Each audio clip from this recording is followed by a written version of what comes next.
What's what's happening? What's happening with it?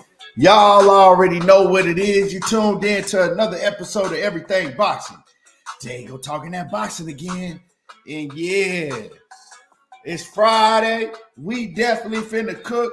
So come in and, jump in the comments. Let me know you in the building and smash on that like button.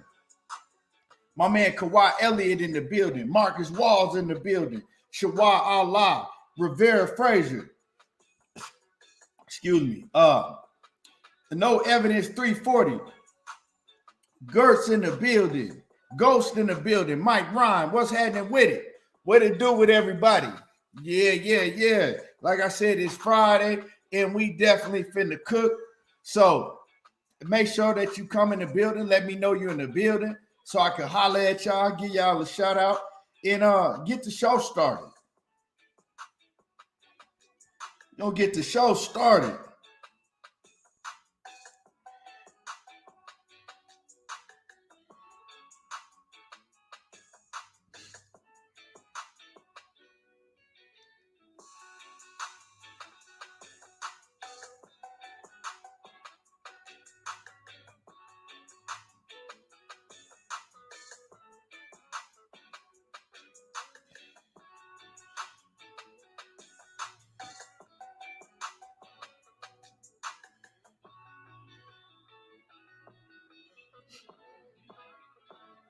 Let's see who else. Let's see who else we got in the building. Shawa Allah 77 in the building. Salute, Queen. Rivera Frazier. Who else? Let me see who I missed. Farad, what's happening with it? Aiden in the building. What it do? Mike C, what's happening with it? Yeah, let's get it. My man, straight from that old clip, Smooth Groove Boxing in the building. He says, if don't nobody tell you, I will. We love and respect. My bad, I knocked it down. He says, we love and respect and how real you are. Salute. Man, I appreciate that.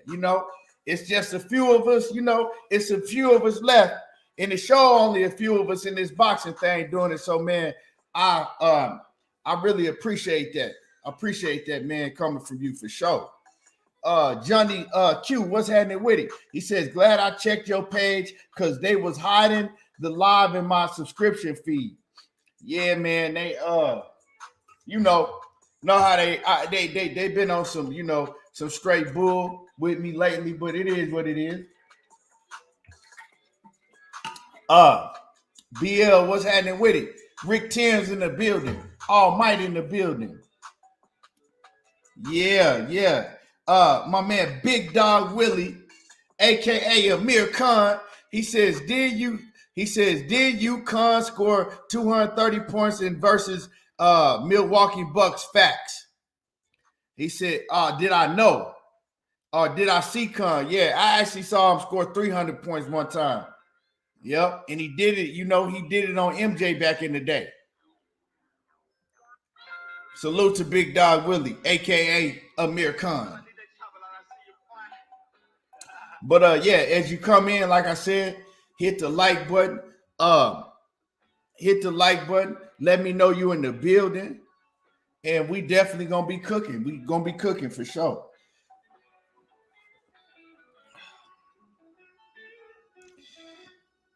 Man, I can't wait to this David Benavidez and Caleb Plant. Man, I can't wait to David Benavidez and Caleb Plant kickoff. It's going to be press week all next week for David Benavidez and Caleb Plant. And I can't wait, man. Both of them sharp, though, Johnny Q. David Benavidez, he looking in shape. Dude got a six-pack. You know what I'm saying? We ain't never seen David Benavidez with a six-pack. Real talk. But they both looking in shape because Caleb Plant is in tip-top condition. Caleb Plant has also said that he's in the best shape of his whole entire career. He said he ain't never been in this type of shape his whole life. This is Caleb Plant's second training camp with Breadman. Caleb Plant, he got the experience of the Canelo fight. So I think that's going to help him out. He was able to boost his confidence back up through the roof, knocking out Anthony Durrell. And so, you know, at first, man, I was damn near 100% sure on how I felt the fight was going to go down. At first, I said, yeah, David Benavidez is going to stop him. He going to stop him late. He going to be too much for Caleb Plant. You know, that's how I felt. And I was like, man, I'll go to the, you know, I'll go to the bed window and put my money on that. But like I was telling Money the other night, I said, man, the closer this fight gets, the more it becomes a 50-50 type fight to me. This is just my opinion, that any man can win. Because we got to look at all of the factors surrounding it. Caleb Plant, he been in the ring with Canelo Alvarez. Is Canelo the same fighter as David Benavidez? No. He been in the ring with somebody that's very, very aggressive and that throws a lot of punches in Jose Uzcategui. You know, he did fight Jose Uzcategui in his prime, so he is going to take that experience in the ring with him also.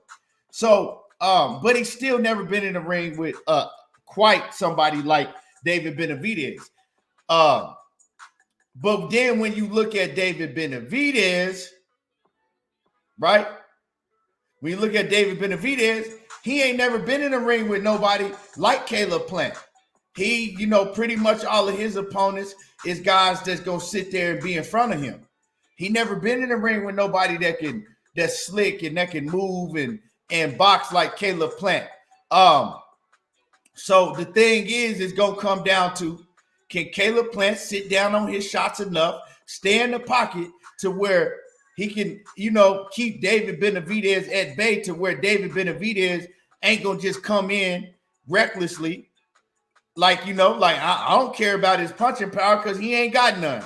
He not hurting me. So I'm going to just swipe that shit off. I'm going to block that shit with my arms, swipe it off, and then I'm going after him.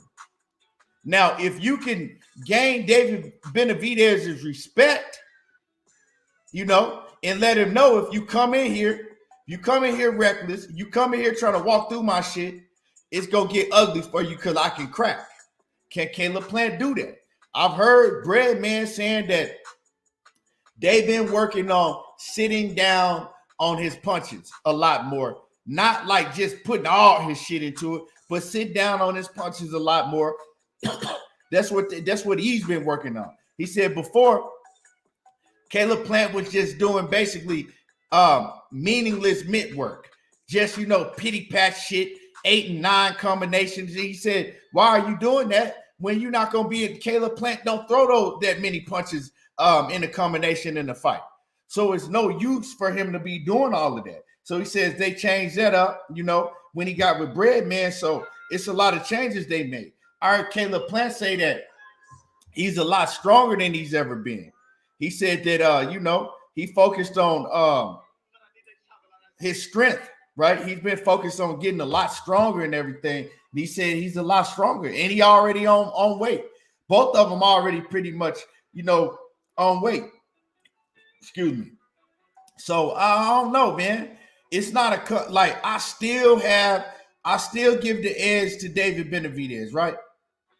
I still give the edge to David Benavidez, but I'm not as confident as I was. Like anything can happen in this fight.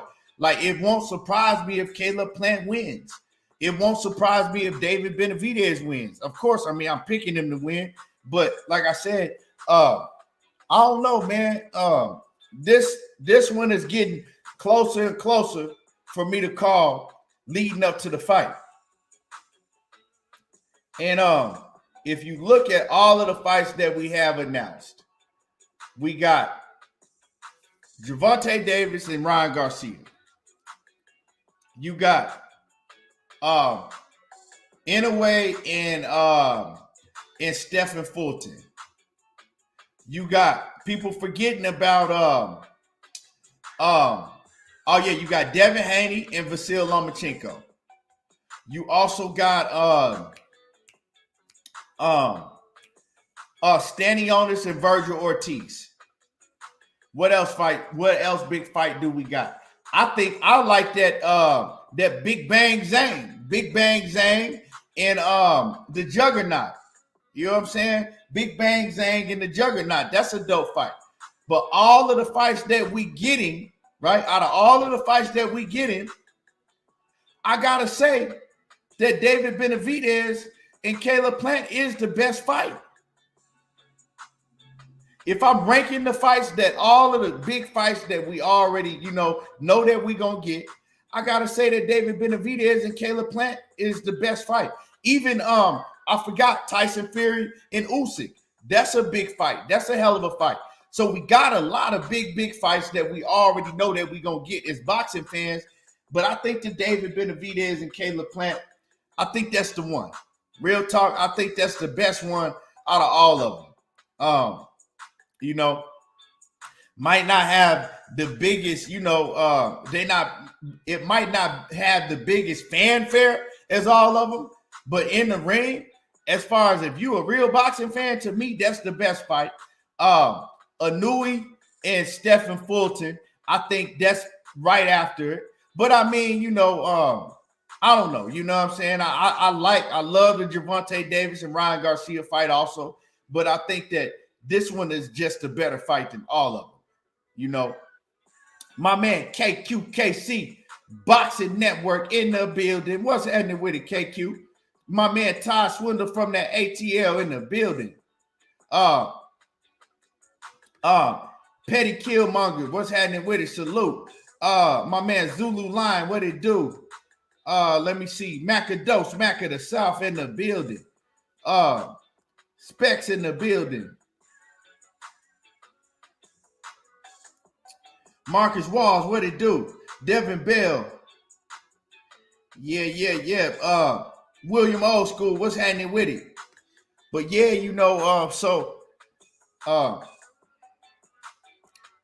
Ronaldo, what's happening with it? He said Stanionis versus Ortiz, a big fight. A lot of people not. Yeah, I named that fight. That was one of the fights I named. Stanionis and Virgil Ortiz. I think that's a hell of a fight. We got a lot of big, great fights. But I just think overall, I got to say that fight, David Benavidez and Caleb Plant, is the best one. And then you're not even talking about the undercard. The undercard is the best undercard that I've seen in boxing, as far as I can go back and remember in the past 10 years. You know what I'm saying? I'm going to challenge anybody to give me an undercard that was better than David Benavidez and Caleb Plant's undercard. I challenge anybody to go back and give me an undercard that was better than David Benavidez and Caleb Plant's undercard. You know what I'm saying? Because you know how boxing do us. They'll give you a hell of a main event, but then you look at the undercard and the beat's trash. Might be one decent fight on the undercard.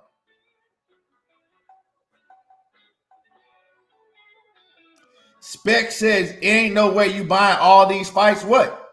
The only fights that I know is on pay-per-view, David Benavidez and Caleb Plant.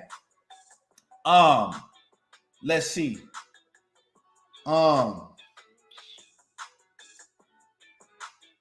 David Benavidez and Caleb Plant is on pay-per-view. Ryan Garcia and Gervonta Davis is on pay-per-view. And probably Devin Haney on pay-per-view in May, right? But the rest of them fights, they not on pay-per-view. I'm going to buy all those fights. All those fights are worthy to be bought.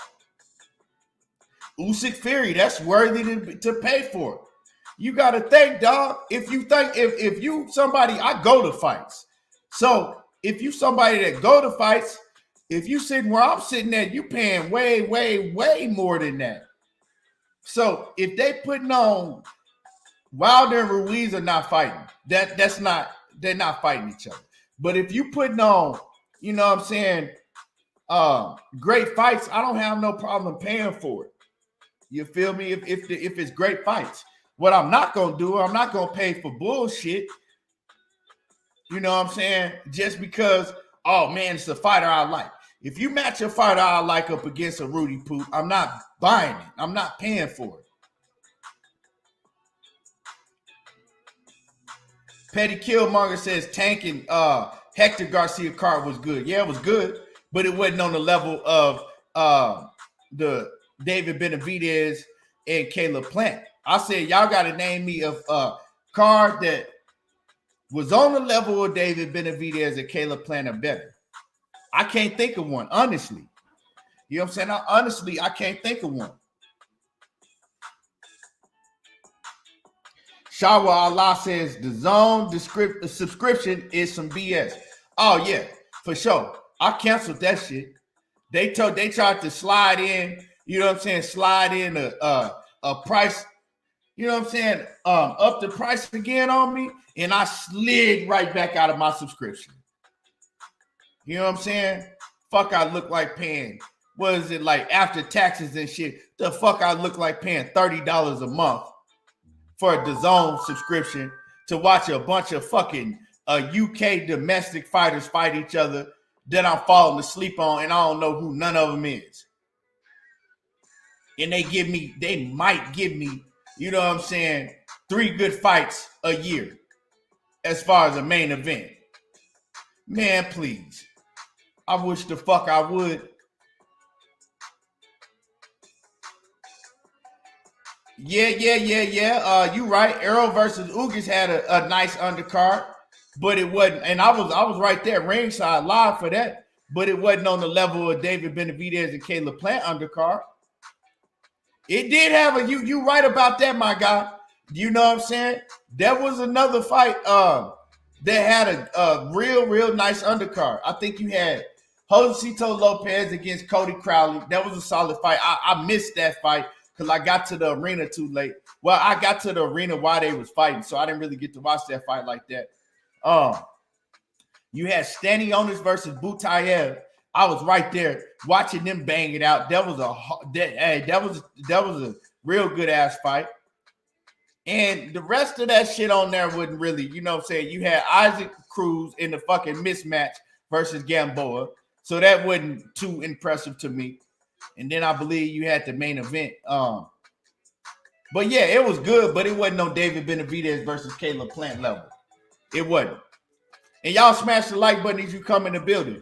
You know, it don't cost you nothing. I know it's a lot of haters sitting in the background. They just want to listen, but you know, they think they gonna do something if they don't hit the like button. So for everybody else that ain't no hater that's in the building, that enjoy the show, that want me to keep coming on here doing these lives, you know, smash the like button. It's free.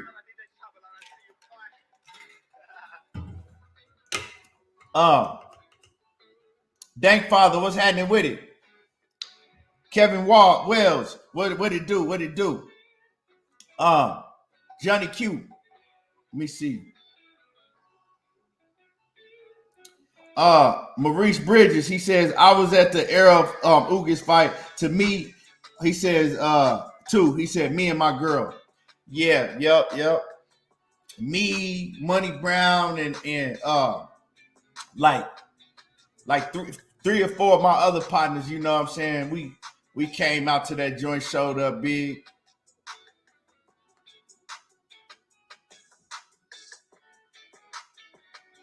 Bole said Spence versus Porter had Benavidez. He said Spence versus Porter had Benavidez versus Darrell, Barrios versus Akhmadov, and can't remember the third fight, but I think it was Pitbull Cruz.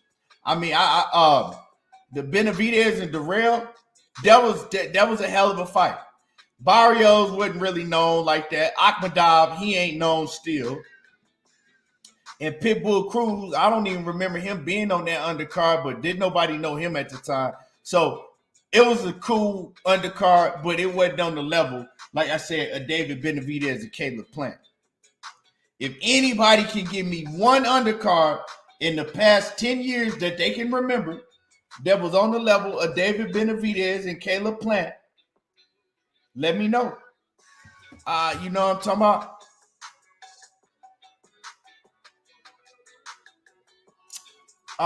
Yeah, you know what I'm talking about? Let me know for real. I'm really trying to think. I was really trying to think of one, and I couldn't really remember. Now, I'm gonna keep it 100. I done seen Top Rank put on some cards that was just regular on Top Rank that had fire. All they fights was fire, but they wasn't no big names. You know what I'm talking about?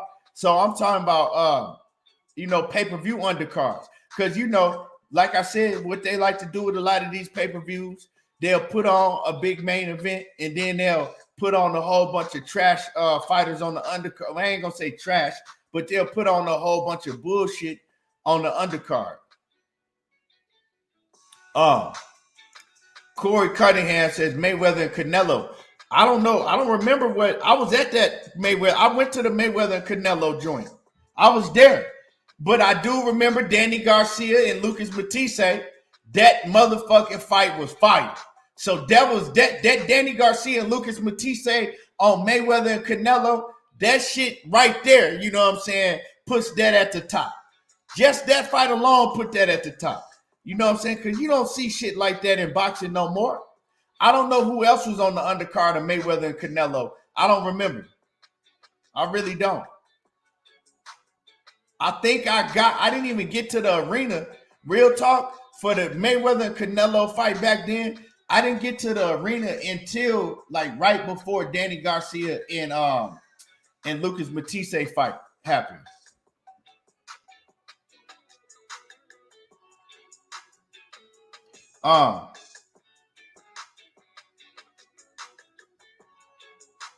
But yeah, that was a I don't remember who else was on that card, but yeah, that was solid.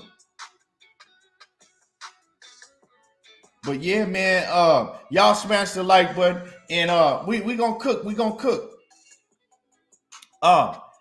Let's cook on Canelo Alvarez shit right now. You know what I'm saying? Oscar De La Hoya, he came out and he ripped in Canelo Alvarez. You know what I'm saying? He got on Canelo Alvarez's helmet. For the shit that we all been talking about. All of the real ones, that keep it 100 all the way around the board. We see what Canelo Alvarez been doing.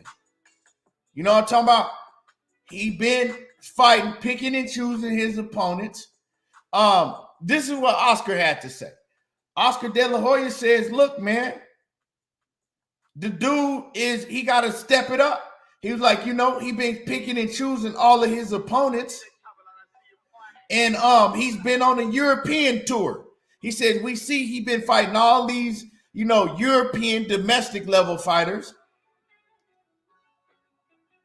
And he not choosing to fight guys that are the best, like David Benavidez. He says, he says now he's fighting John Ryder. He says everybody knows he's going to go in there and play with John Ryder and get him up out of there in about 5 or 6 rounds. So Oscar De La Hoya, he on Canelo Alvarez's helmet. He says he ain't fighting nobody but these European dudes. Right? Now, with this John Ryder fight, you got to look at John Ryder. John Ryder got his ass beat by Colin Smith already, that Canelo Alvarez already dominated. He got his ass beat by Rocky Fielding, that Canelo Alvarez already dominated and ran through, knocked out. He got his ass beat by Billy Joe Saunders already, that Canelo Alvarez already ran through and knocked out. Like, this man he's fighting somebody that already got beat by all of the opponents that you already beat. All the other European opponents that you already beat. Right? He lost to him too. You beat him and he lost to all of them, and now you fight him. After, right? Not only that, and see what makes it bad is because, yeah, you fought Bivol. You fought Plant. We'll give you credit for that. After you fought Bivol, you go in and you fight a 40-year-old Gennady Golovkin. 40-year-old Gennady Golovkin. You know what I'm talking about? 40 years old. And you go in there and you fight him and you win. A lot of people say you didn't look too impressive after, to him, right? Then you have a hand surgery. You take time off. You come back and you say that your hand is, excuse me, you say your hand is 100% healed. You don't have no hand issues no more. You just fought in September. It ain't like you coming back after a long-ass layoff. It ain't like you've been laid off a year, 2 years, and now you coming back and you got to get a tune-up. What? Why are you not coming back fighting Bivol right now? Why you ain't coming back fighting Bivol right now? Make it make sense to me. Bivol is wide open. He ain't got nobody he fighting. So why are you not coming back? You talking about Bivol, that's your main thing you want to do. Why are you not coming back fighting Bivol now? Why are you fighting this dude, motherfucking, this weak-ass opponent that you fighting? It makes no sense. It makes no sense at all. Why are you fighting this weak-ass dude? John Ryder. It's a weak-ass fight. This is 2 weak-ass opponents that you done fought in a row, back-to-back. Now, you know what I'm saying? It don't make no sense. Now, for the people that want to say, oh, well, he's a mandatory. Last time I checked, David Benavidez was his mandatory 2 times. The last time I checked, Demetrius Andrade was his mandatory on several different occasions. The last time I checked, Jermall Charlo was his mandatory. So you see where I'm going with this? Canelo Alvarez, he don't ever have to fight his mandatories. Ever. He never has to fight his mandatories. The only time you see Canelo fight a mandatory, if it's a goddamn bum. A bum. He fought goddamn Yildirim because they said that was a mandatory or whatever the fuck they said about him. But he only fight his mandatories when he chooses to, when he wants to. Because Canelo said plenty of times, I do what I want to do. I pick who I want to fight. The sanctioning bodies, you think they're going to strip Canelo Alvarez if he don't fight him? Hell no. They don't abide, the sanctioning bodies don't abide by the rules when it comes to Canelo Alvarez. This is a fact. In the past 5 years, when has the sanctioning bodies abided by the rules when it came to Canelo Alvarez? They don't. They never do. If he got a mandatory, he don't want to fight him. You know what they do? They make that shit disappear. Like they did all of his other mandatories that could actually fight that he never fought because he didn't want to. So now all of a sudden you got a bum, and now I mean it sound like Terence Crawford to me. We gonna get on him in a minute. Sound like Terence Crawford to me, but Terence Crawford don't have near as much pull as Canelo Alvarez. That's one thing we do know. You know what I'm saying? You know what I'm talking about? Canelo Alvarez can do what the fuck he want to do. Ultraman, salute, man. Appreciate you. Yeah, Canelo Alvarez can do what he wants to.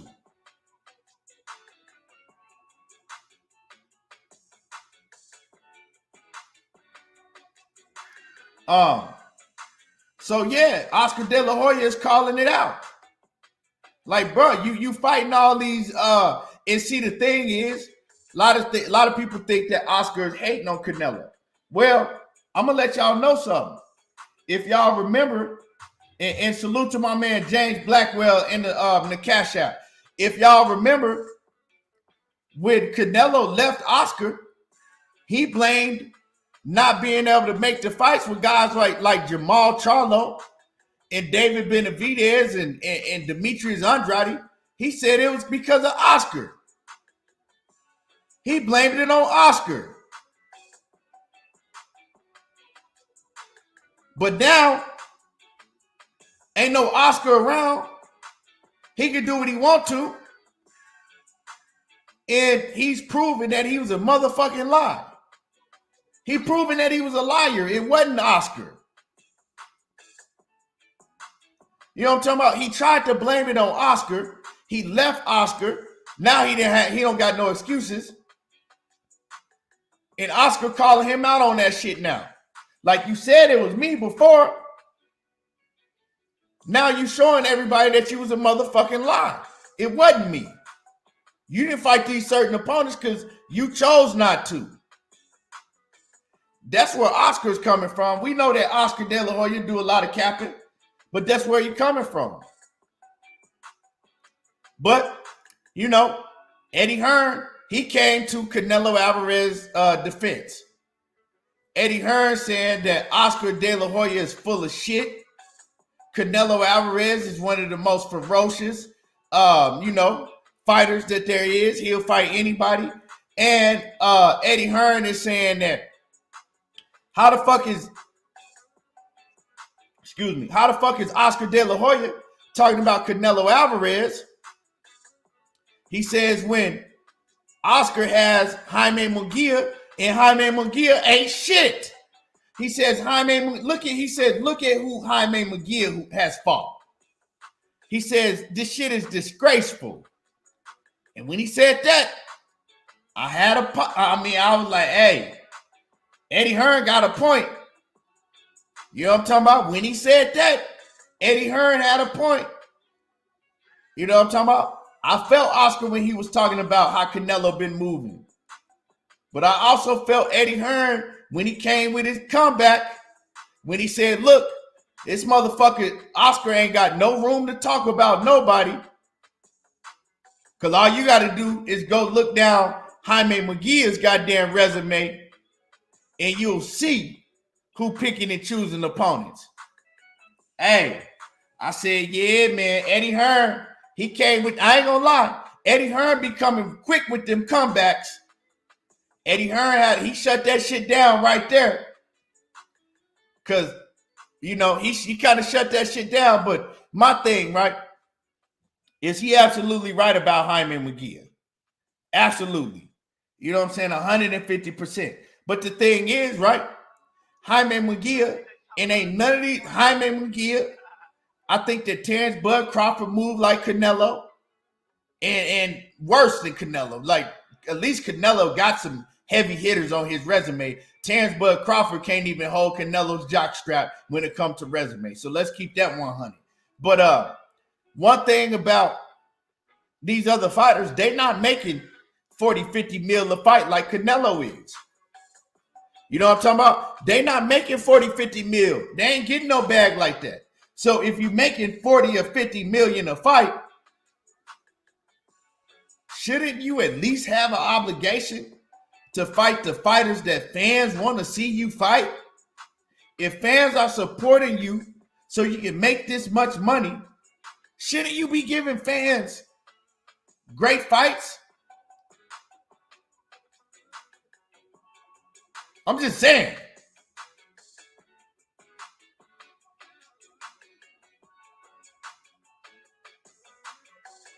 You know what I'm talking about? I'm just saying, if you're making that much money, I don't give a fuck what nobody talking about. You should be fighting the best competition. You just should. It ain't no excuse.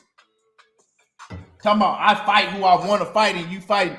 You know what I'm talking about? And I'll give Canelo, I give him credit for I give him credit for Caleb Plant for making that fight happen. You know what I'm saying? I give him credit for the Bivol moving up in a fight that he lost. And, you know, we talk about Callum Smith. When he fought Callum Smith he already had decided he was going to move up to 175. You know what I'm talking about? He already had announced that he's moving up to 175. And then Canelo hit him up and gave him like 5 weeks notice. So the motherfucker killed himself to make the weight. He was weight drained. And you know what I'm saying? He barely made the weight. He made the weight. But I'm not going to make no excuse for Callum Smith because what he did is he gave up the W for money. That's what he did. He knew he couldn't fight at 168 no more. Look how fucking big Callum Smith is. That motherfucker big for 175 pounds. He a big light heavyweight. He couldn't make the weight no more. And he said, oh well, I'm going to take this fight on 5 weeks notice because it's Canelo Alvarez and I want the payday. That's exactly what it was. You know what I'm saying? Canelo been moving his weight around for a long time, catching fighters off guard, catching them when they, you know what I'm saying, overweight, giving them short notice to cut weight because he the money man. He's the A side. He's taking advantages. That's what he do. Colin Smith, you know what I'm saying? He sold his belt for money. That's what he did. So I can't give him full credit for that Colin Smith fight. What's his name? Billy Joe Saunders. He been a fucking bum. Billy Joe Saunders, who the fuck he ever beat? Andy Lee? Billy Joe Saunders was never shit. You know what I'm talking about? And he sure wasn't shit after he got caught on PEDs. Once they found out that Billy Joe was on PEDs and started testing him randomly, he was never shit. Looked like a shell of himself. You know what I'm talking about? And he never had beat nobody before that. But goddamn Andy Lee and motherfucking Chris Eubank. And he was juiced up when he beat them. And what has Billy Joe Saunders done after the Canelo fight? Nothing. Ain't fought since then. Blew up to like 260 something pounds. It show you. Those are the type of opponents that he was fighting. You know what I'm saying? I'm just keeping it 100. Who he fought in between? He fought Abner Yildirim. And so, I mean, dude, like I said, he had a lot of trash fights. He did fight, you know, I do give him credit for Caleb Plant in Bivol, a fight that he lost, but you know, other than that, the way that he's moving is showing that he is not the best. He is one of the best, but he is not the best. Rocky Fielding, he fought Rocky Fielding, another trash ass fucking UK fighter that's a fucking bum. So yeah. But y'all smash the like button.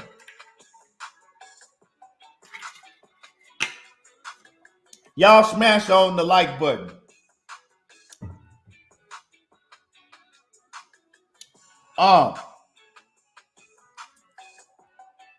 But yeah, you know, and Kawhi Elliott says he ducked Boo Boo. I mean, he didn't fight him, so I guess you could call it a duck, but I mean, in my personal opinion, he beats Demetrius Andrade. He beats Boo Boo. I think he beat Boo Boo. I don't even think that fight would be too difficult for Canelo because Boo Boo he not that damn good himself. Like now, Boo Boo at 154, yeah. I think the Boo Boo Andrade at 154 would have beat Canelo Alvarez. The Andrade now, he can't beat Canelo, but he still didn't fight him. He still didn't fight him. You know what I'm saying? Like I said, Doodoo ain't that tight himself. He ain't that good. Not no more. He can't beat the elites.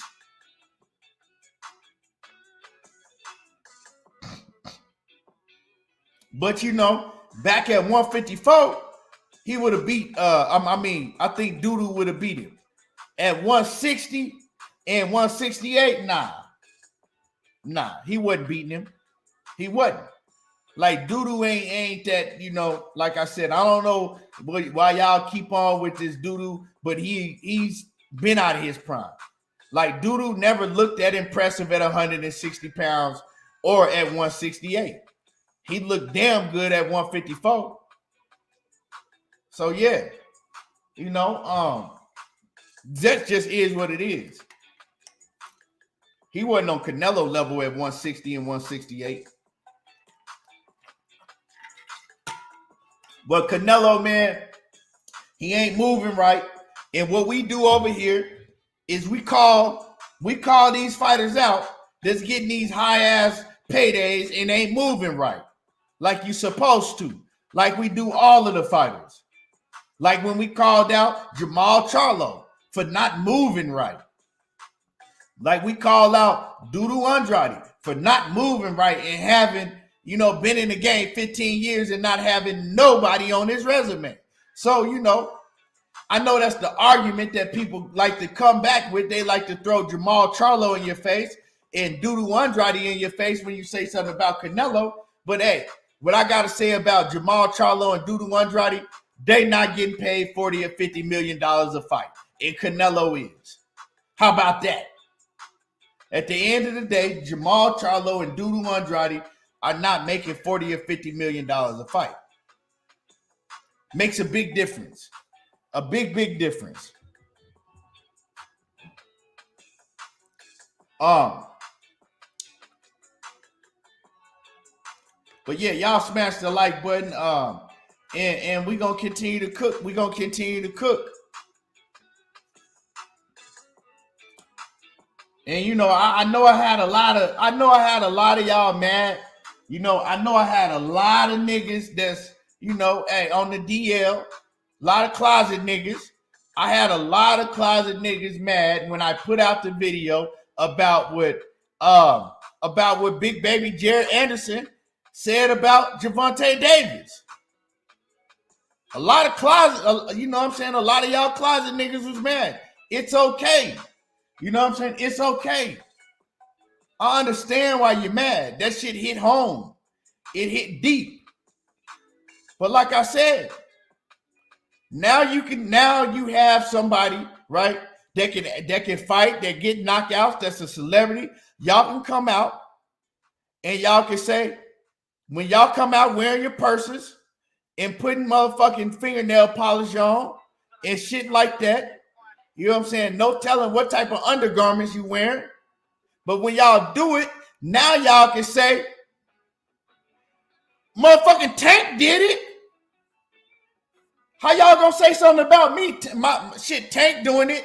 Y'all got somebody that is the face of that y'all can look up to. Tank did it. Why can't I do it? You know what I'm saying? Your favorite fighter did it, so it's okay. So I know the ones that was all in the comments crying and you know what I'm saying, wanting to fight and shit, wanting to windmill me. You niggas want to windmill me and shit. Y'all niggas want to scratch and shit. You know what I'm saying? Y'all niggas want to windmill. You know what I'm saying? I don't do no windmilling, but y'all wanted to windmill me. You know what I'm saying? You want to fucking scratch my face and shit. You was mad. You was calling Jared Anderson all type of haters and calling me, said I was hating and I need to get with the times and all of that shit. So for you in the closet windmill, it's time to come out.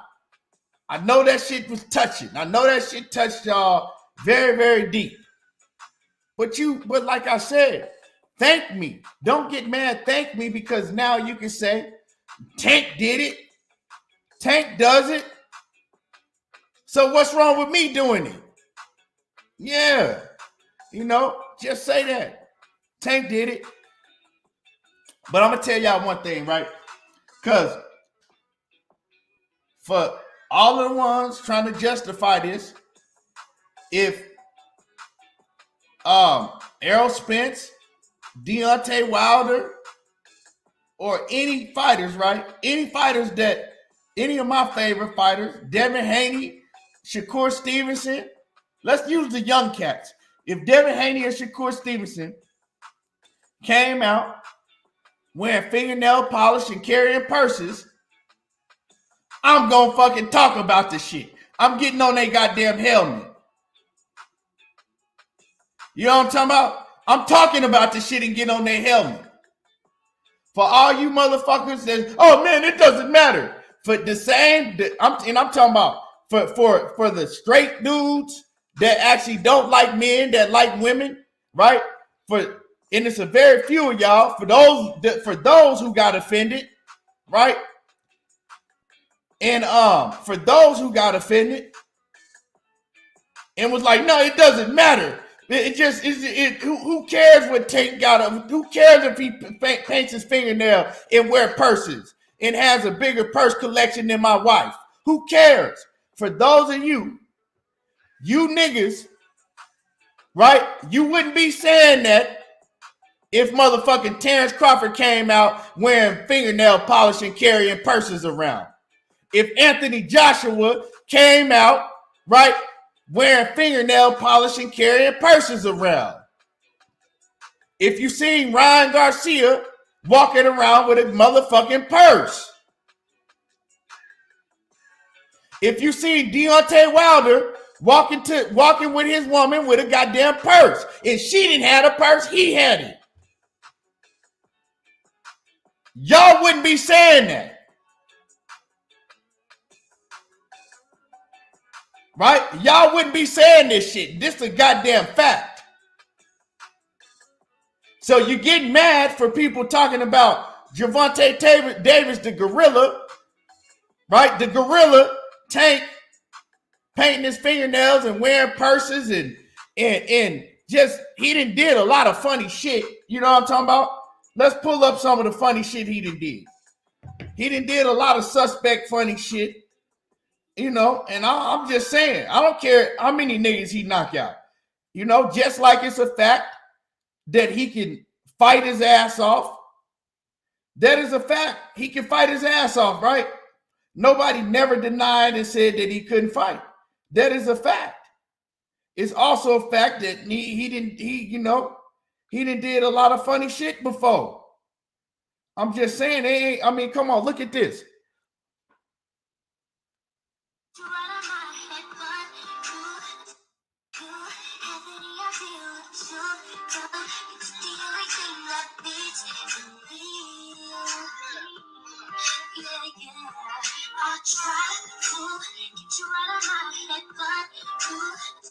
That arm swing, I'm talking about that arm swing, and I'm just saying. So you know, it's cool. You know what I'm talking about? I'm just saying. Niggas get mad if you say that Gervonta Davis was doing it, you pointed out. But if Terence Crawford came out doing that shit, if Terence Crawford came out doing that shit, we ain't gonna talk about it. We ain't gonna say nothing. All right, you know what I'm saying? So, you know, don't say nothing when it's your favorite fighter.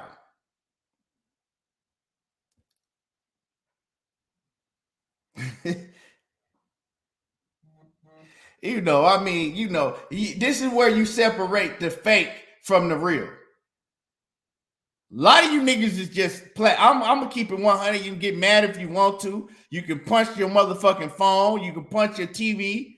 You know, I'm gonna just keep it 100. A lot of you niggas not real. You just not. You know what I'm saying? This ain't even really got nothing to do with Gervonta Davis. See, I'll put shit out like that to bait you bitch ass niggas. Yeah, that's what I'm doing. I'm baiting you. I want you to hop in the comments. I want you to get mad because you showing, right? You're already showing your hand. I know what it is. You know what I'm talking about? But don't nobody else want to say it. I know what it is with y'all. You know what I'm saying? And a lot of y'all is faking in life. You know, you want to be able to do shit like that. Now you can say that Gervonta Davis did it, so it's okay. Just saying. And like I said, Tank can do what he want to. He do what he want to. You know what I'm saying? If that's the type of time that he on, cool.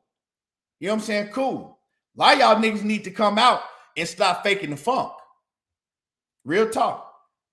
Because if, like I said, if Errol Spence came out doing some shit like that, if Wilder came out doing some shit like that, and niggas was making videos talking about it, I'm not finna get mad. Why is that shit gonna hurt me and hit me to where I'm just steaming mad because I'm be like, shit, hey, I fuck with Wilder, I fuck with Spence, I fuck with Shakur, I fuck with Devin, but hey, man, they on some weird shit. Like that shit that they on right now, like I'm still gonna support them as a fighter, but I ain't advocating for this shit. I'm not advocating for Errol Spence and Devin Haney and Shakur Stevenson painting their fingernails and you know what I'm saying, wearing purses and shit. Like, yeah, I'ma still watch them, I'ma still support them fight, but I don't know what the fuck they on. I'm not finna be like, oh man, you're a hater. You need to wear a purse. You should be paying your finger. Y'all niggas is weirdos. You niggas is on the down low. You niggas is in the closet. You can come out, and that's just what it is. You know what I'm talking about? Because a lot of y'all niggas came out the closet in my comment section, right? You came out the closet behind that avatar. Niggas get behind the avatar, they get comfortable behind the avatar. It's just what it is, you know?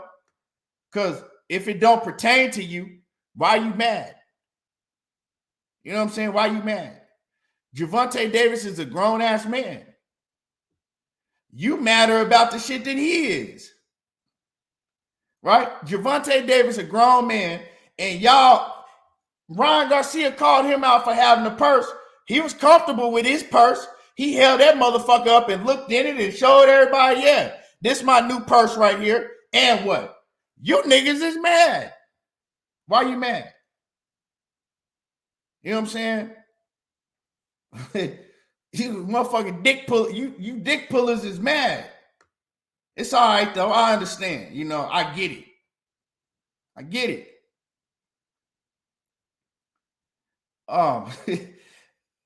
Ultimate Fight Club said it's a weird world we live in, homie. When a man starts wearing a purse is the new fashion, you know where the world is going. Exactly, bro. You read the oh man, you just don't know fashion. That shit is dope. Tank got swag. You know, I know what you niggas is, dog. You know what I'm saying? I know what it is.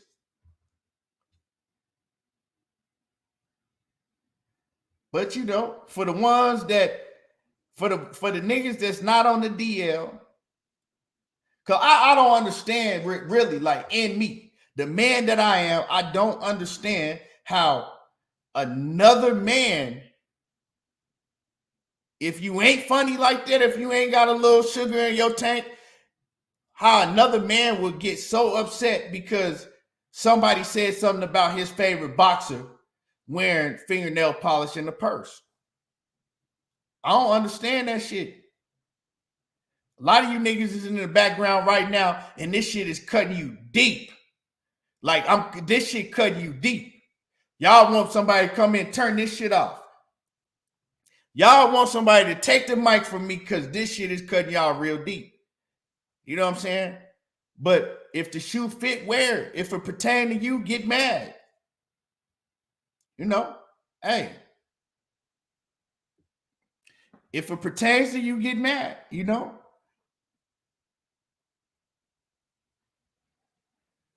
You know, I mean, hey, I don't have no problem with if you gay, if you straight, whatever you is, you know, just let it be known.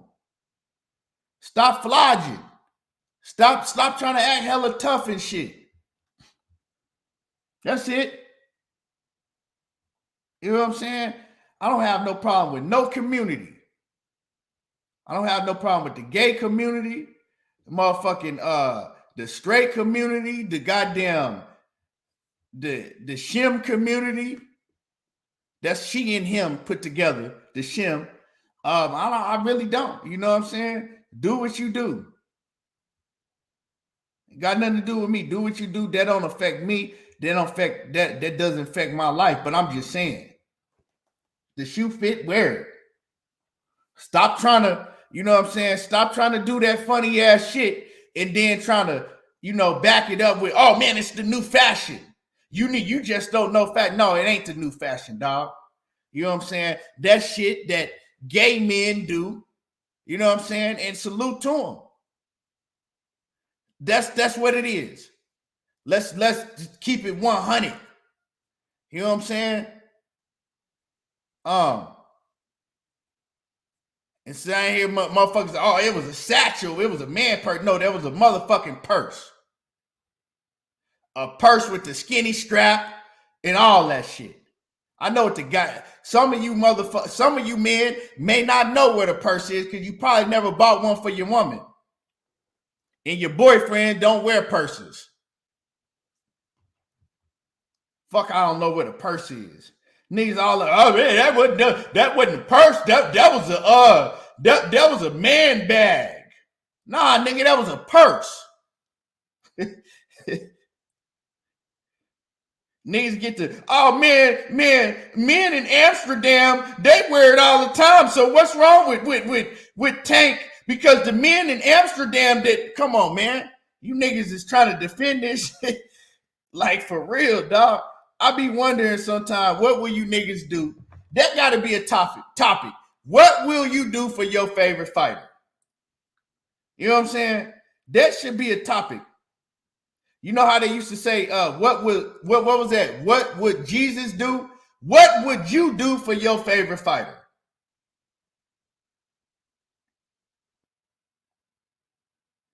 That's just, I mean, I want to know. Like, you got grown men idolizing fighters. You got grown men idolizing fighters and shit. Bruh, look at this. So that's not a purse. That's this green one right there. That shit, you know what I'm saying? That's the green purse right there. So that ain't a purse.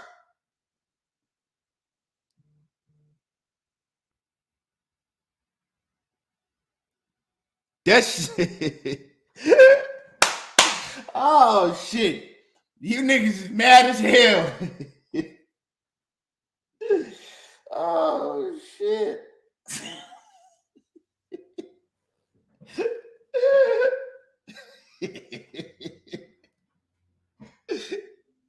Oh shit, man. Y'all. Oh shit. Y'all, oh shit, I'm in tears right now. Oh shit. Man. Oh shit. We pulling up to this motherfucker with brand new purses and shit. Motherfucker, we got an entourage of niggas with, we all got brand new designer purses. Man. But you know, if your favorite fighter do it, it's okay now. Shout out to Tank, man. Shout out to Tank for opening up the door for you closet niggas. You know what I'm saying? Come on, man. It's shout out to Tank. Because now he gave, right? They can point the finger at Tank and say, Tank did it. My motherfucking Tank did it, and he knocking niggas out every time he get in the ring. Why can't I wear a purse? Tank Davis wear a purse, and he knocked niggas out. You know, Tank Davis go to the motherfucking the nail salon and get his goddamn nails done. Tank Davis get his nails done. Fuck you talking about me? Tank did it. So hey, shout out to Tank, man, you know, and for opening up the doors for you niggas.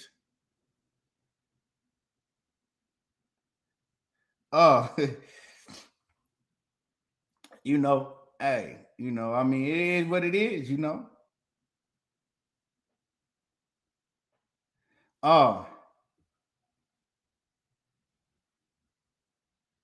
Nick J says, nah, not just done. It's the colored polish that did it for me.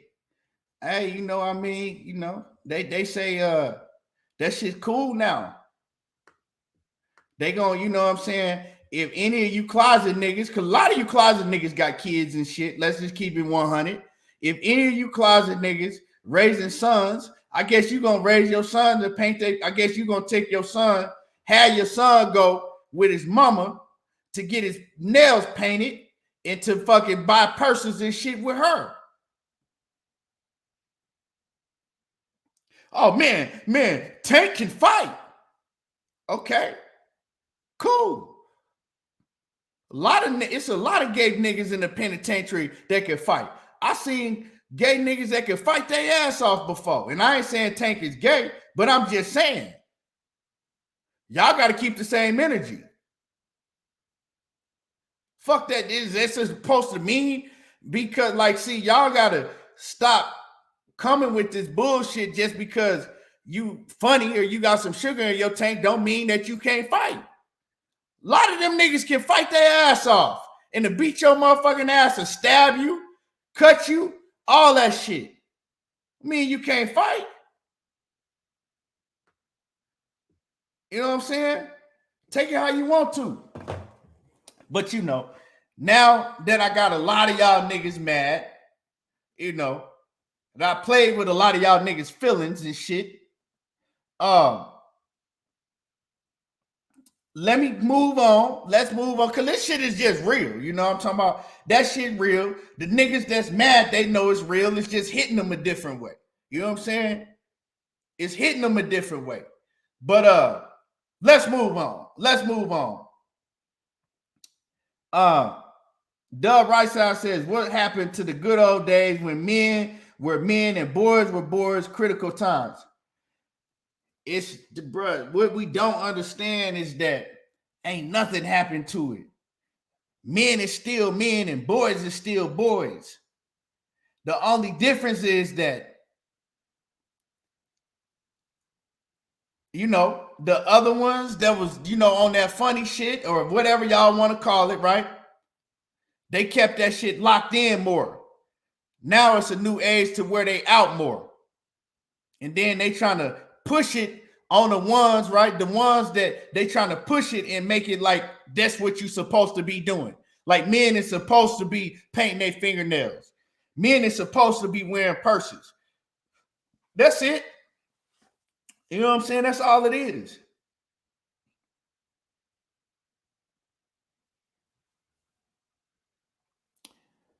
But you know, a lot of y'all this shit hitting hard. It's okay. My whole thing is telling y'all it is okay. Y'all ain't gotta hide no more. Y'all ain't gotta jump in the comments, you know what I'm saying, and act like you're mad. Just shit, say fuck it. Tank did it. So the word of today is fuck it. Tank did it too. You know what I'm saying?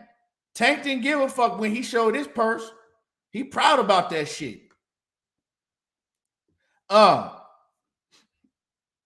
But anyway, moving along. Y'all smash the like button and the haters in the back hit the thumbs down, right?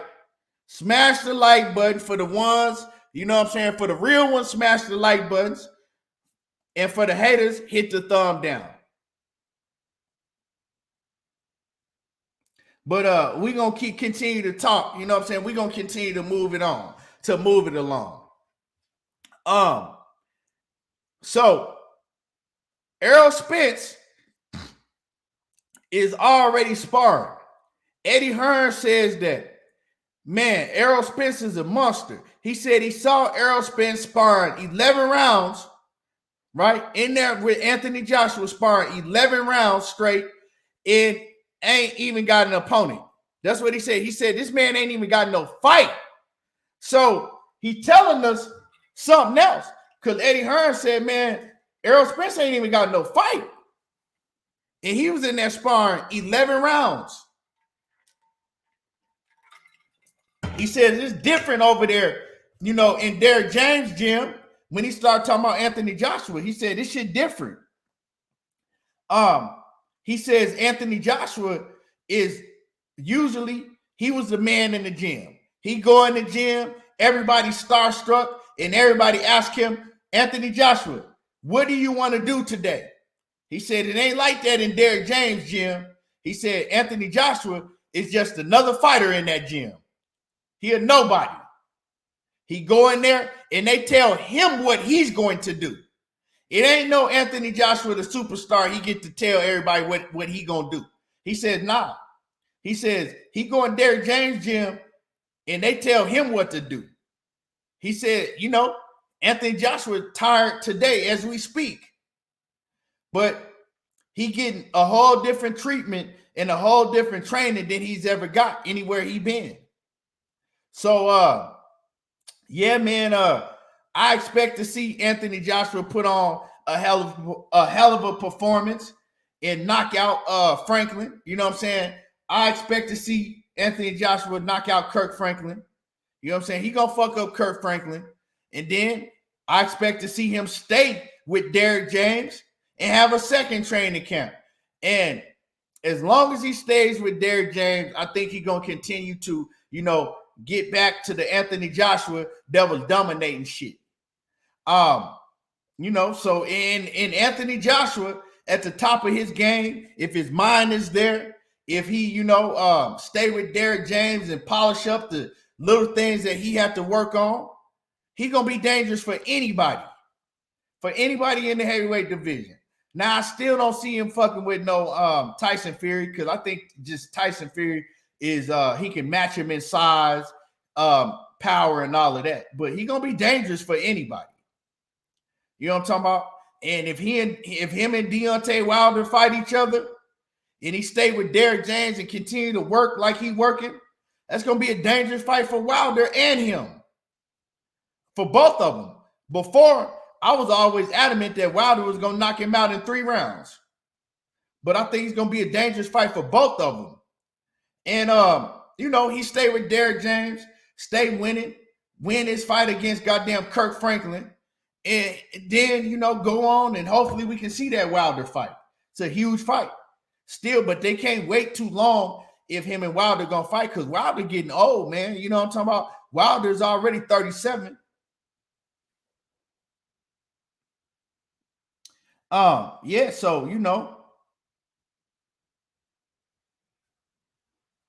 Coach Amber says it's different in Dallas. Shit, that humidity is coming.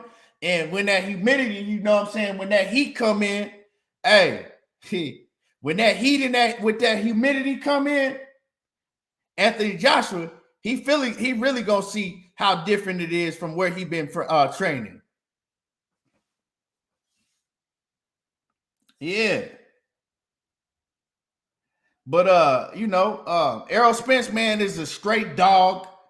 The man stay ready. You hear all these clown ass motherfucking buffoons and shit coming on telling you Errol Spence ain't in shape. He didn't want to fight Terence Crawford because he wasn't even training. Man, with all these lies, it's crazy, man. You hear the more lies told about Errol Spence than any other fighter in boxing. Motherfucker got a new lie every day about Errol Spence. But don't want to tell you about how, according to Oscar De La Hoya, Oscar said that Terence Crawford came to him and told him that he really, really want to fight Alexis Rocha, Cocker Rocha real bad. Oscar said, yeah, Terence Crawford expressed to me that he wants the Cocker Rocha fight bad. They both want to fight each other. They both really, really want to fight each other. So I don't see why Oscar got a reason to lie if he's trying to get Terence Crawford to sign with him. If Terence Crawford ain't already signed with him, he says that Bud want that Cocker Rocha fight. Yeah. What y'all got to say about that? What y'all got to say about Oscar De La Hoya coming out snitching on Bud Crawford, saying that Bud Crawford has expressed to him that he wants the Cocker Rocha fight bad? That's the fight he really wants.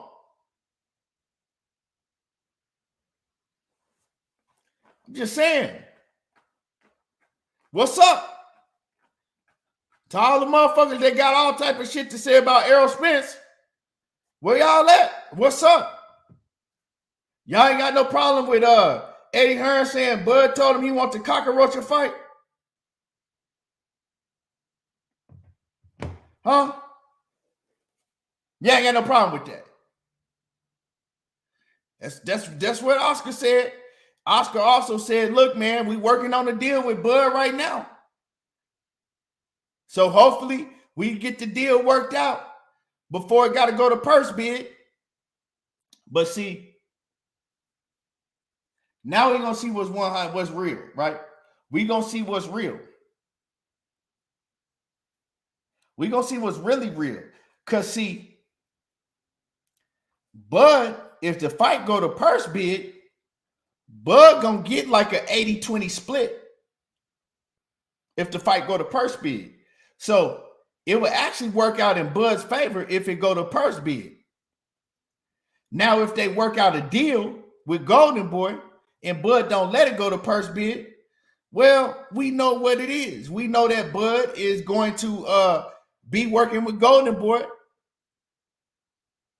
for the foreseen future. He gonna be working with Golden Boy, from now through the future, at least for the next 3 fights.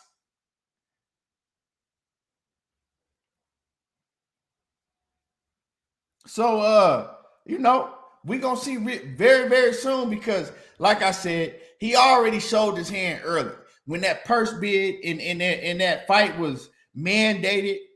When he don't have a mandatory, when his mandatory don't even come up until May. You ain't got a mandatory that's supposed to come up until May, but you mandated in January. Come on, dog. We see what you're doing, but then all these Errol Spence talks behind the scenes. Bud know that if he gets with Golden Boy Promotions, that Errol Spence fight is done. It ain't never happening.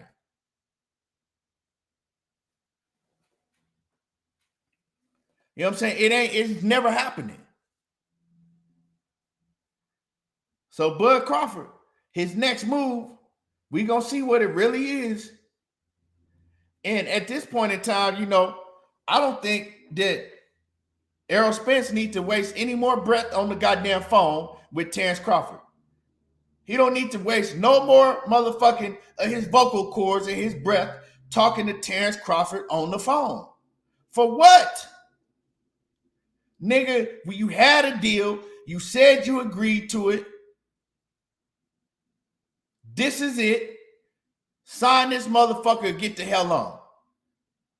I don't got time to be fucking around with you no more. Sign it or get the hell on. You know what I'm saying? That's it. That's all.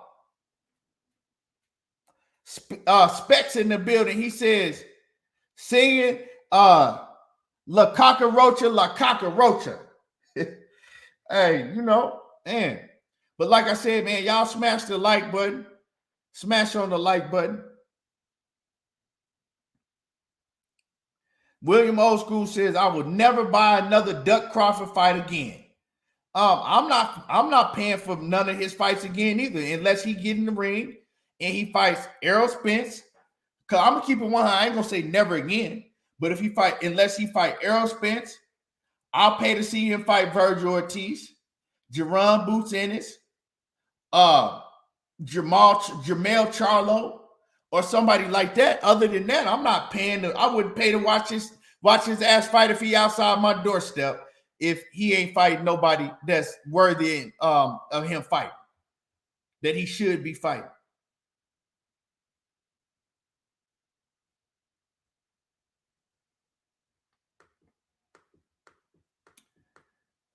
Sid Jappy, what's happening with it? I see you in the building. Diana says, honestly, I think it's unfortunate. She says, I do like Bud. I do believe he's elite, but he just don't want it. Yeah, he is elite. I do agree with you. He is elite fighter, Diana. But I also think that he is, he's been hyped up so much, he's afraid to lose his L. I mean, he's afraid to lose his W. You know what I'm saying? He's afraid to have an L on his record. You feel me? Because he's been hyped up so much. And he got the whole Omaha behind his back. I think he got a whole lot of, he feels that so many people have said that he's unbeatable, that he is untouchable, that he's the best, he's this, and like they really believe that. A lot of these people really believe that shit, especially if you're coming out of the Omaha area, right? And he know how boxing is. If he fuck around and fight some of these guys, he knows that he's subject to lose. So he much rather just keep his W and never lose. You know what I'm saying? He much rather keep that W and never lose than to fight some of these real killers. Because you get in the ring with some of these real killers, it's a 50-50 fight. You can win, you can lose. But he's not putting himself in those fights. He's not going to put himself in that position to take an L. Not saying that he's not a hell of an elite fighter. He is, but he's too his ego is too big to be able to handle taking the loss. His ego too big. And it's cats like that in every sport. It's like let's talk about like LeBron James and a lot of these superstars that can dunk. You know what I'm saying? They could jump through the roof. They hell of dunkers, but they would never get in the slam dunk contest because their ego was too big and they had too many people looking at them as the greatest and all that. They wouldn't get in the slam dunk contest. They wasn't built like Kobe Bryant and Michael Jordan and those guys. You know? They didn't want to take a one-on-one L. It's okay if they took an L when the whole team was involved, right? But then when you got to go one-on-one in something like a slam dunk contest, things like that, they're like, nah, we good. Why you think they don't want to get in it? Because they don't want to have all the press talking about LeBron James just lost in the slam dunk contest. And I'm just using LeBron as an example because for years and years, LeBron James was pump faking. And he is my favorite ball player that's in the game now, right? Since Kobe retired and everything and then passed, LeBron is my favorite player. But I got to keep it real. That don't mean I ain't gonna keep it real about it. You know what I'm talking about? He was pump faking for years that he was gonna get in the slam dunk contest. Every year we was like, man, LeBron James said he's gonna get in it this year. Man, we can't wait. Then he never got in it. Why you think he ain't get in it?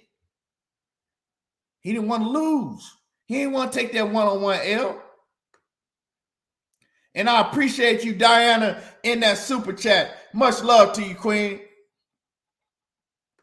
But yeah, he ain't want to get that's is. And that's the same thing with Terence Bud Crawford. You know what I'm saying? He could fight his ass off. But is he willing to get in the ring and put his skills up against the other fighters that are the best? Right? When anything can happen, when he can lose. Because they on the same level that he is. Or they might be on a level above him. He ain't going to test it out, though. He ain't going to test it. But today, in today's times, your fan base let you get away with that. You know what I'm talking about? See, back when I was coming up, Reddick Bowe fan base didn't let him get away with throwing that belt in the trash and not fighting Lennox Lewis. He still gets criticized for that shit till this day. We held his feet to the fire. We didn't think that shit was okay, him throwing that belt in the trash and not never fighting Lennox Lewis. And to this day, we never got that fight. Because I believe, you know what I'm saying, he have a whole lot of excuses to why he didn't fight Lennox Lewis. But I believe, you know, he had lost to Lennox Lewis in the Olympics. He had lost to Lennox Lewis in the amateurs in the Olympics, right? Took an L to him. Then he became a pro, and everybody was putting all that pressure on Reddick Bowe's back, saying, oh, man, Bowe, he'll beat the fuck out of Lennox Lewis now. Lennox ain't like that. Lennox Lewis ain't got no chin, and they was hyping Bowe up. And Lennox Lewis, he wanted to smoke. And Bowe chose not to take the smoke. And I think it was because he didn't want to take another L to, you know, Lennox Lewis. He could have beat Lennox Lewis, but he could have lost too. He like, fuck it, I'm going to throw this bitch in the trash. But, you know, let him tell it. He got, you know, other reasons why he threw the belt in the trash and never fought Lennox Lewis. Fuck the belt. You still could have fought him throughout your career, but you never fought him. My man Sid Jappy in the super chat, man, I appreciate you. Salute to you. Salute to my man Sid Jappy. And Coach Amber in the building. She says, EJ believe in fans to buy the fight. Bud does not. Yeah. Real talk. EJ believe in his fans. I mean, he believe in himself. You know what I'm saying? He believe in himself. That's why he wants this Terence Crawford fight so bad.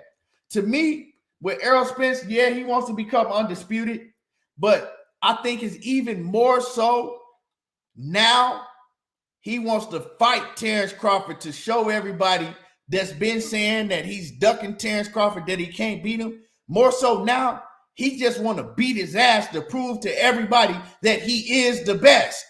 That's what the best fighters are supposed to have a mentality to want to do. Fight the best. If they say that he is the best, well, I want to fight him because I think I'm the best and I want to show it. But it's very, very few fighters in this day and age that still think like that. Wilder thought like that. We know Errol Spence thinks like that. We know that Devin Haney, he's shown that he thinks like that. Shakur Stevenson thinks like that. The way that Anui, he's moving, he thinks like that. Stephen Fulton, look at how he moved. He thinks like that. Jermell Charlo, he thinks like that. Right? I believe you could say Tyson Fury thinks like that. But for the rest of these dudes, you know what I'm saying? It's a very few fighters in the game that you could really, really point at and say, you know what? This dude, he really believe he the best and he willing to fight any and everybody to show that he the best, right? Those dudes that I named right off the rip, and I might be missing a couple. I think that Jaron Ennis, he thinks like that, right? And I might have missed a couple, but you know, I can't name everybody, but it's a very select few in boxing today that actually has that way of thinking. The rest of these dudes is motherfucking frauds. Rest of these dudes is frauds. They don't have that mentality. You know what I'm saying?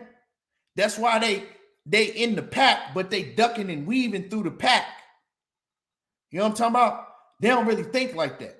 They don't really believe that. They believe that they good fighters, but they don't believe they the best, and they not willing to put it on the line against other fighters that say that they the best. I said Jermell Charlo, Black Boxing Kings. I named Jermell Charlo, but yeah. So they not willing to put that shit on the line. And you know, the real, it's not even a lot of real boxing fans that gonna keep it 100 with you that's left. You know what I'm saying? They went along with the real fighters that had mentalities like that. The boxing fans went away right along with them. So, you know, it's very few fighters that really believe that and think that and that's willing to show that. And those fighters that I named, they really think like that. They really willing to show that. And the way that we know is by how they move. By how they move.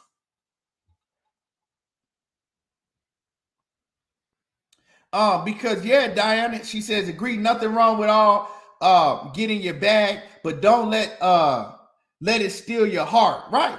But see, a lot of these dudes, they put that, it's about money, it's about money. They put that, right? They put that out in front to use it as an excuse. You feel me? They put, I'm gonna get to your comment right now in a second, Zealous. I see you in the building, salute. A lot of these cats, they put that comment out in front to use it as an excuse. I'm about my money, because I don't give a fuck what sport you in. If you the best, and if you're in a combat sport, right? Let's just talk about a combat sport.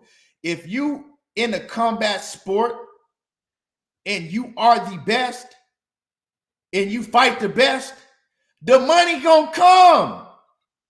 Newsflash. You know what I'm talking about? Newsflash, retarded. The money is gonna come. If you beat everybody and you fight all the best, they gotta pay you. So all of that, I'm about my bag. You about your bag and you fighting Rudy Poot after Rudy Poot after Rudy Poot? That means you're not getting the biggest bag you can. Because everybody knows that you're going to get your biggest bag when you fight the more tougher opponents. When you fight the best, when the best fight the best, you're getting your biggest bag. So for a motherfucker to come out and talking about, oh, I'm about my bag and this, and that. You using that as an excuse.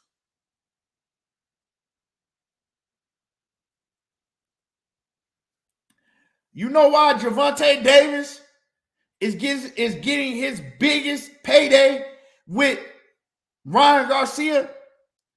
Because Ryan Garcia is considered one of the best. Whether it don't matter how you feel about it. He's dangerous. He done got knocking out everybody just like Tank is doing. And so now Tank is getting his biggest bag. Because he's, fighting another fighter that is looked at as one of the best. If he continue on and he fight Shakur Stevenson and he fight motherfucking Devin Haney, he's going to continue to get huge bags, bigger than the bags that he was getting when he was fighting motherfuckers like Isaac Cruz and goddamn Gamboa and, all them other opponents that didn't nobody want to see him fight. Yeah, he got a bag for them. We ain't get the type of bag that he gonna get fighting the Ryan Garcias and the Shakur Stevensons and the Devin Haneys and those type of fighters. So, like I said, once again, when motherfuckers try to use that, oh man, I'm about my money, I'm trying to get a bag. That's an excuse. Errol Spence been getting bags. Why has EJ been getting big bags? Because he been fighting the best fighters. That's why he continued to get big bags. He about his money too. But you know one thing that Errol Spence don't do? You know what one thing you don't see Errol Spence do? He always tell you that he about his money. He'll tell you that it's about the bag. But he don't tell you it's about the bag and then turn around and fight a goddamn Rudy Poot ass opponent. He tell you it's about his bag and then he turn around and he fight the best competition out there. That's the difference. Ask yourself, is your favorite fighter doing the same thing? Is your favorite fighter getting the bag and fighting the best competition out there? A lot of these motherfuckers is fakes and frauds. I see through that shit. You ain't fooling me. My man, Black Boxing King, salute to you, man. He says, Evander Holyfield wanted all the smoke with everybody. And you know what, Black Boxing Kings? You 150% right. Because that man that you got right there on your avatar, he fought any and everybody. He fought all of them. And you know what he got in return? He was the highest paid man in boxing when Tyson wasn't in the game. Holyfield was the one that was getting $30-40 million a fight. But you know why he was getting it? He's fighting all the best opponents. Fighting everybody. Oh, the bag gonna come. So next time, right? For those of you who are young still and they ain't been watching boxing, like that long, don't let a motherfucker fool you talking about a bag. Because the bag gonna come when you fight the best. That's for damn sure. Jermaine Bean, what's happening with it? Salute. He says, if Bud don't fight EJ, it's going to be a blemish on his career. And the sad part, Bud don't care. Yeah, because it's his ego. His ego can say, I would, everybody know I would have beat his ass. He much rather people saying that he would have done some shit than proving, right? Than trying to prove it and taking the L. And people saying, you got your ass beat by Errol Spence. That's how he look at it. He is more comfortable with people saying, oh, well, man, if Bud was the best, if Bud had fought Errol Spence, he would have beat his ass. Then fighting him and taking the L and saying, well, Bud lost to Errol Spence. Soon as Bud stepped up and fought another A-level opponent, he lost and Errol Spence beat his ass. He don't want that. And he ain't willing to take that chance. So he better off with saying what could have happened.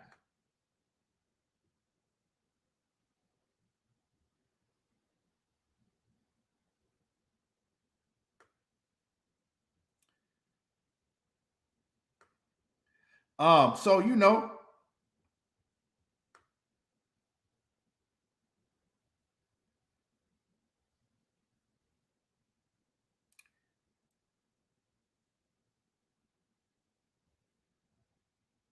yeah, Nick J, and he got fans that'll back that shit up.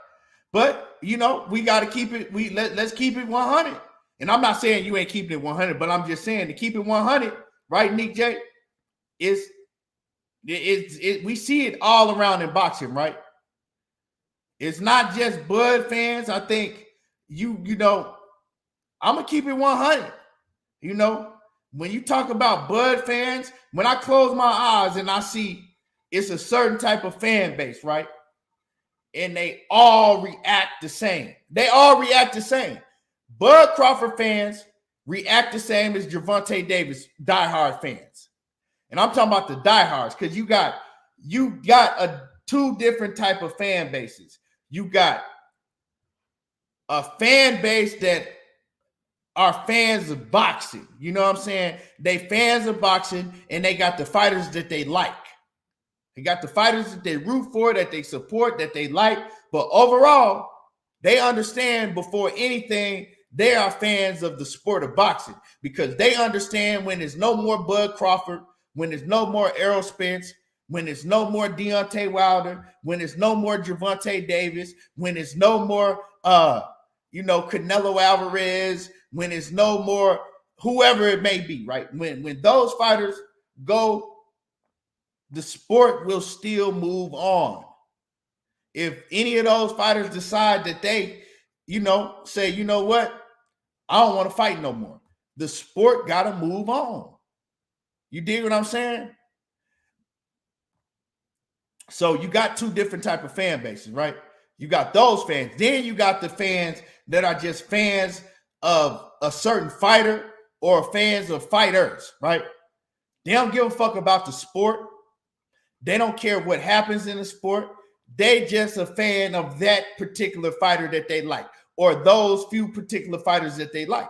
So fuck the sport. As long as they get to see the fighter that they like get in the ring and beat somebody up and get a W, right? As long as they get to see the fighter that they like get in the ring and beat somebody up and get a W, they don't care about what condition it's on. They don't care about who they fight. They don't care about none of that shit. That's all they care about. So you got two different fans, right? Then you got the casual fans that's just, they'll tune in every now and then when it's a big fight. So you actually got three different fans, but the main two are the fans that I'm talking about. And when you say that, right, you got the Bud Crawford diehard fans, they react the same goddamn way.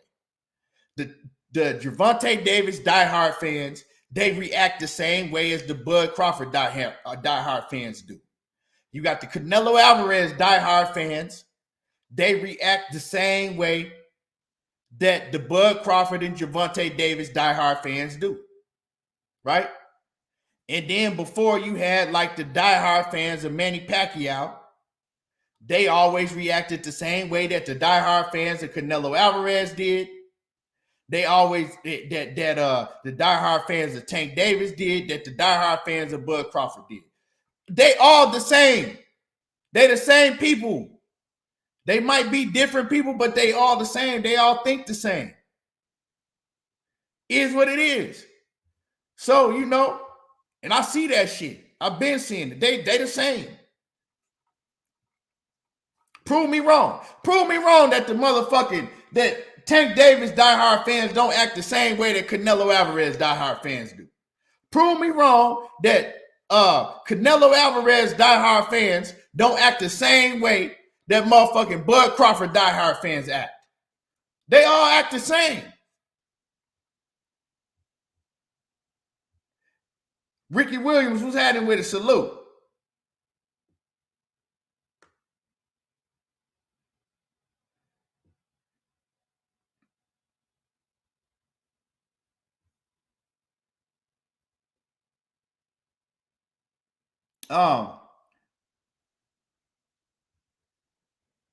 They all act the same. They don't matter what that fighter do.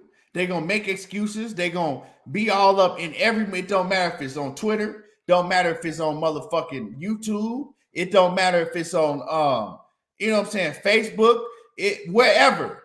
They're going to defend them no matter what they do, right? They don't care who they fight. They going to make excuses. They all act the same.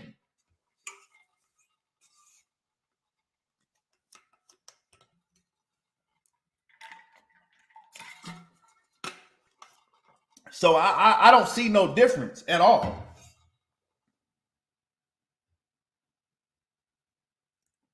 Diana says Canelo fans, Lord. She says, yeah, they hyping up that Ryder and Alvarez. Yeah. You know, just like Bud Crawford fans was hyping up the motherfucking the goddamn what's dude name? Motherfucking what's his name? I've been sneezing. Just like Bud Crawford fans was hyping up I've been sneezing. Canelo fans, they hyping up John Ryder fight, right? Like that's a dope ass fight. Bud Crawford fans was hyping up I've been sneezing. Like that shit is a dope ass fight.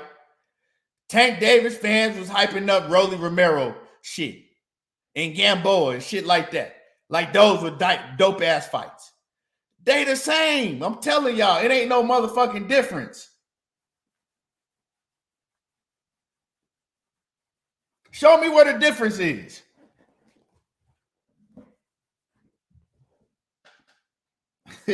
Show me where the difference is.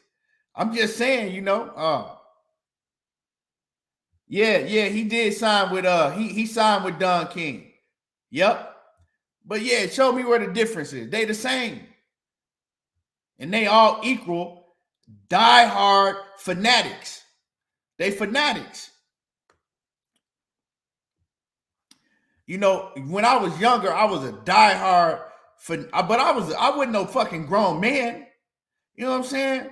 I wasn't a grown man in the 90s and shit. I was a diehard fanatic of Holyfield and you know, fighters like Holyfield and Roy Jones and shit like that. Like, you know what I'm talking about? I wasn't the difference between that. I'm talking about in the 90s. You know what I'm saying? I was a fanatic of Roy Jones. I was a fanatic of shit of fighters, but I was a huge boxing fan, but I was a fanatic of those fighters. Holyfield and all that shit, you know, early 90s and shit like that. But you niggas is grown ass men.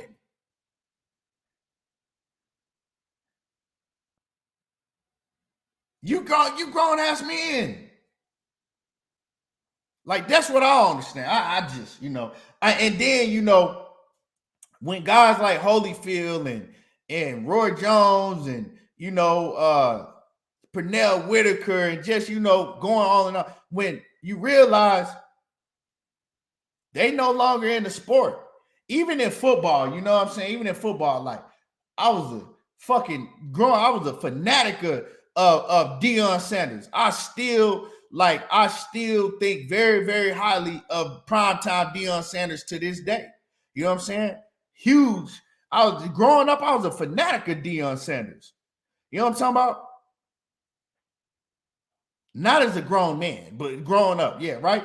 And so you realize these players and these fighters, they move on. They move on. They move on, and the sport continues to move on. So what are y'all gonna do when Canelo Alvarez move on and he ain't fighting no more? What are y'all grown ass men gonna do when Gervonta Davis move on and he say, fuck this shit, I ain't fighting no more? What are you grown ass men gonna do when Bud Crawford move on and say, fuck this, I don't want to fight no more, I'm gone?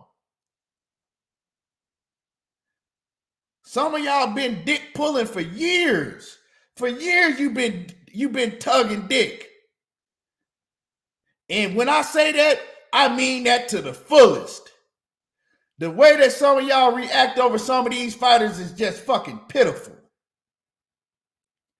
Newsflash, just because they your favorite fighter, that don't mean that they can't do no wrong.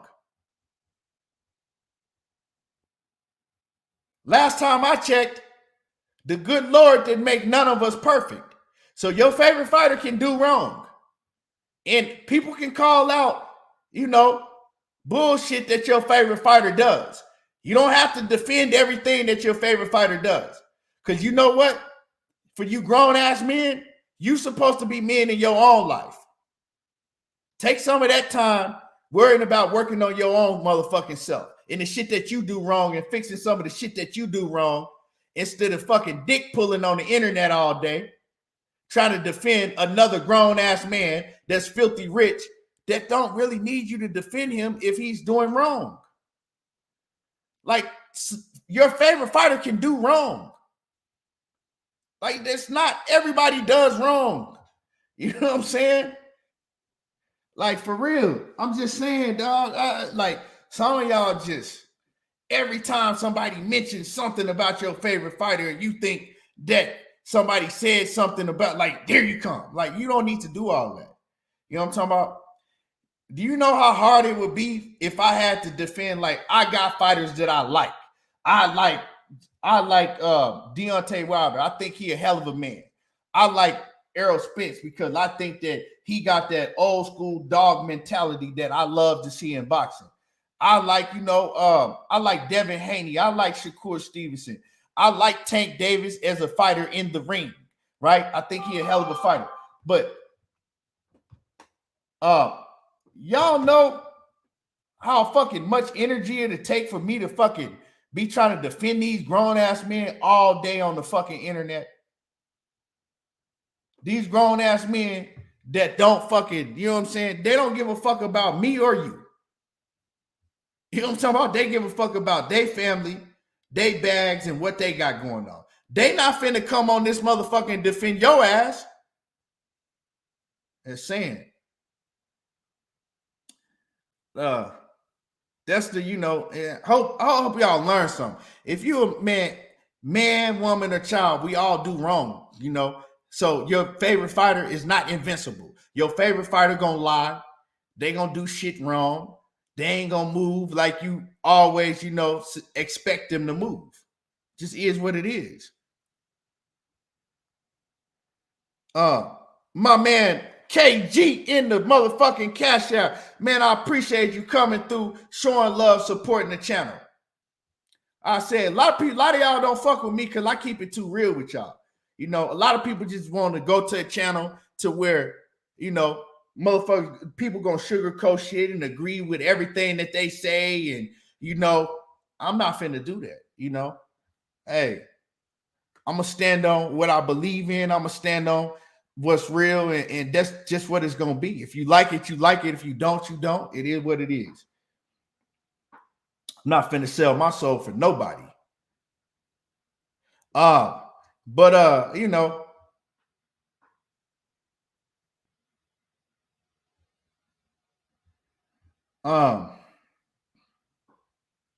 yeah, Ricky Williams and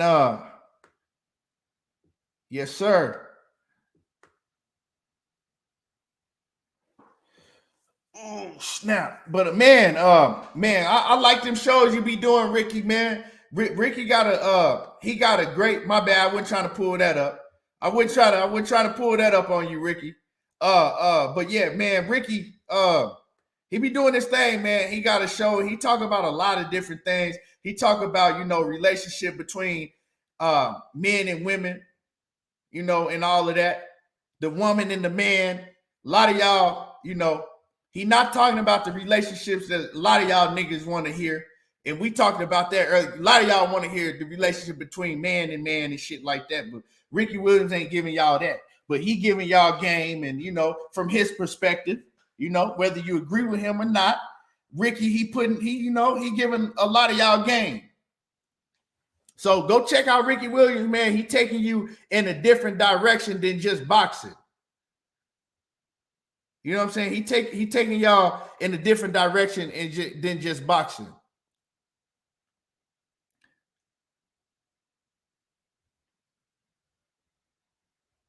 Big Dose, yeah, man. I'm not, I mean, it is what it is with that rehydration clause, dog. At the end of the day, like I said yesterday, Ryan Garcia, he got the decision to make, if he feels that it's hindering him or is going to affect the way that he performs in the ring, he don't have to come in, right? So that's it. That's on him. But I want to go to something that my man Zenith 360 said earlier that I was intending to get to. I believe that he said that Zordo Ramirez came in way overweight in the Gay Rosado fight. Zordo weighed in way overweight, so the fight ain't gonna happen.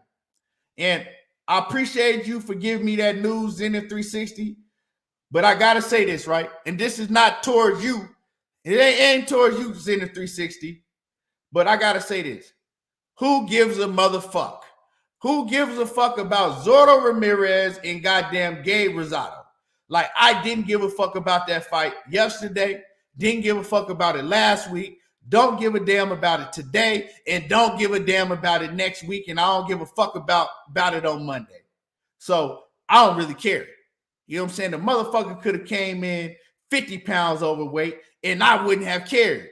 That's a trash ass fight that they shouldn't have been showing anyway. So they said that Zordo Ramirez bomb ass came in 12 pounds overweight. I'm not surprised. You know what I'm saying? Show you what type of fighter he is in the first place. You feel me? They said to the motherfucker, if that's true, they said, my man Broderick Hunter said he came in 12 pounds overweight. I'm not surprised. It show you what type of fighter he is in the first place. And it show you that was a shit ass fight in the first place. So I don't give a damn about that shit. You know what I'm saying? I would give a fuck about a Zordo Ramirez and a Gay Rosado washed up ass either.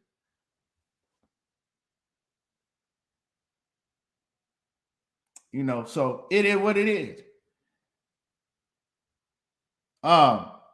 With that being said, Jojo Diaz, the main event. I like Jojo. Jojo Diaz, he's a solid fighter, you know. I like Jojo. But anyway, man, y'all hit my like button, you know. Y'all, I know I got a lot of y'all mad in the background. I know a lot of people, I touched a lot of y'all feelings today. You know, hey, just embrace it. It's okay. I feel you, you know, I'm gonna keep it real. But anyway, I appreciate everybody that came through, showed out and showed love and support to the channel. We will be back. I might do a live stream tomorrow. I might get on tomorrow, do a live stream. So be checking on me. I will be dropping content. I appreciate everybody that came through. And y'all already know how I do. There you go, talking that boxing again. And I'm gone. Y'all have a great weekend.